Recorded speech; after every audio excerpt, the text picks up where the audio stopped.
Hi friends, कैसे हैं आप सब। उम्मीद करता हूँ कि अच्छे ही होंगे। आप सभी का स्वागत है मेरे चैनल बातें मन की पे। मैं हूँ डॉक्टर रवि और आपका स्वागत करता हूँ एक नए वीडियो पे। आज का टॉपिक है ओसीडी की असली वजह क्या होती है। फ्रेंड्स, किसी भी बीमारी की वजह जानना बहुत ही इम्पॉर्टेंट होता है, जिससे कि उस बीमारी की जड़ तक हम जा सकते हैं। ओसीडी के ट्रीटमेंट के बारे में पहले ही बता चुका हूँ, क्योंकि आप लोग उसकी डिमांड कर रहे थे। आज हम जानेंगे उसकी असली वजह क्या होती है। फ्रेंड्स, इससे वजह जानने से क्या होता है कि बीमारी की हम जड़ तक जा सकते हैं, उसके ट्रीटमेंट के बारे में हमें मदद मिलती है। कुल 3 वजह मोटे तरह से होती हैं। सबसे पहली जो वजह होती है वो है बायोलॉजिकल फैक्टर्स। ऐसा रिसर्च में देखा गया है, ऐसा 100% तो नहीं है, लेकिन मेजॉरिटी में यह पाया जाता है कि बीमारी जो होती है वो कई वजहों से होती है।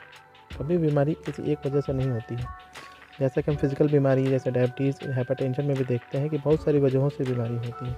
उसी तरह से ओसीडी का भी हाल है। यहाँ पे सेरोटोनिन का डिसरेगुलेशन हो जाता है। यूँ कहें, सेरोटोनिन की मात्रा कम हो जाती है हमारे ब्रेन में, और उसके बाद कुछ एक केमिकल होता है नॉरएड्रेनालिन, उसका सिस्टम गड़बड़ हो जाता है। हालांकि इसके एविडेंस कुछ कम है।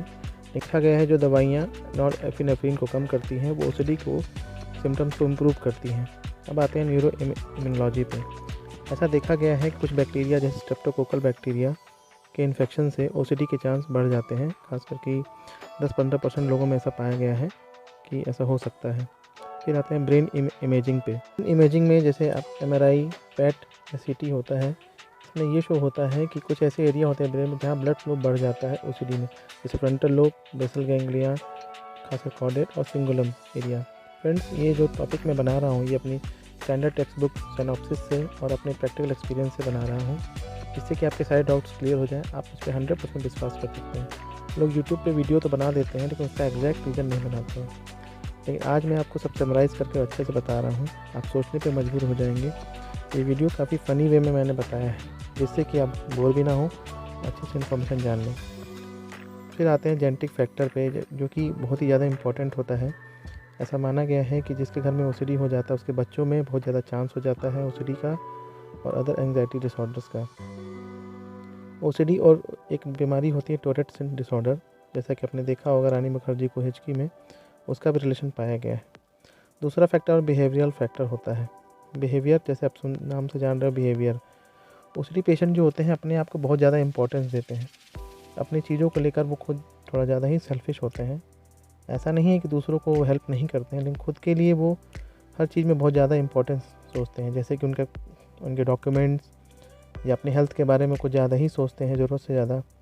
उससे होता क्या है कि जब इंसान ज़रूरत से ज़्यादा सोचेगा तो नेगेटिव थॉट्स आएंगे, उसको कुछ बुरा सा लगेगा, उससे फिर एंग्जाइटी डेवलप होती है। फिर उसके लिए वो चेकिंग करते हैं अपने नोट्स की या अपने डॉक्यूमेंट्स की, सर्टिफिकेट्स की, या अपने बॉडी को लेकर जांच कराते हैं, जिससे कि उनको रिलीफ मिलता है फिर। और ये साइकिल चलती रहती है, जिससे कि ओसीडी डेवलप हो जाता है। यही मेन रीज़न होता है।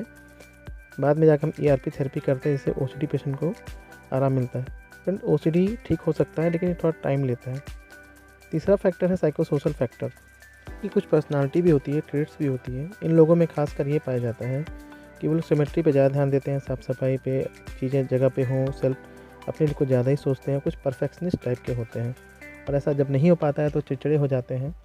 प्रॉब्लम तब बढ़ जाती है जब घर वाले उनकी बात मानने लगते हैं, उन पे अटेंशन ज़्यादा देने लगते हैं। तो उससे क्या होता है कि उनकी ओसीडी की प्रॉब्लम और बढ़ जाती है, क्योंकि उनको रिइंफोर्समेंट मिल जाता है, उन्हें लगता है जो कर रहे हैं वो सही है। ऐसा भी देखा गया ओसीडी वाले मरीज़ में पहले से वो लोग डायलेमा में रहते हैं, चीज़ों को डिसाइड नहीं कर पाते हैं चीज़ें से। इसी से क्या होता है, जब बार बार ऐसा करते हैं तो ओसीडी के फीचर जो होते हैं वो बढ़ जाते हैं, उनके चांस बढ़ जाते हैं। फ्रेंड, लेकिन ये कोई रूल नहीं है कि जो लोग डिसाइड नहीं कर पाते उनको ही ओसीडी होगा। एक जनरल बता रहा हूँ मैं। फ्रेंड, ओसीडी के डायग्नोसिस के लिए क्लिनिकल होता है, कोई सीटी या एमआरआई की ज़रूरत नहीं होती जिससे कि हम उसकी डायग्नोसिस करें।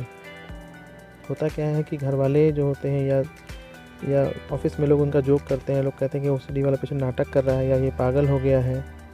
फ्रेंड, ओसीडी एक ऐसी बीमारी है जिससे घर वाले पूरे परेशान से होते हैं, पूरा घर एकदम तबाह सा हो जाता है। फ्रेंड, अगर ये वीडियो आपको अच्छा लगा हो तो मुझे कमेंट करके बताइएगा।